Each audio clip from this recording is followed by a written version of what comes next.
Ipinakita rin sa akin ng anghel ang ilog na nagbibigay buhay.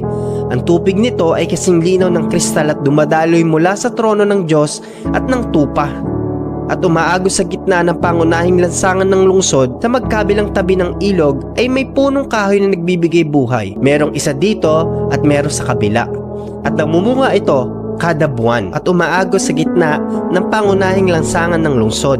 At sa magkabilang tabi ng ilog ay may punong kahoy na nagbibigay buhay. Namumunga ito ng 12 beses sa isang taon, 1 beses sa bawat buwan. Dito po kayo mahihiwagaan kasi hindi lang po kay John the Beloved pinakita po ang New Jerusalem. Ipinakita rin po sa mga propeta ng Diyos sa Old Testament. Tutubo sa mga kabilang panig ng ilog ang iba't ibang uri ng punong kahoy na namumunga.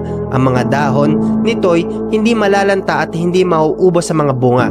Mamumunga ito sa bawat buwan dahil dinadaluyan ito ng tubig mula sa templo.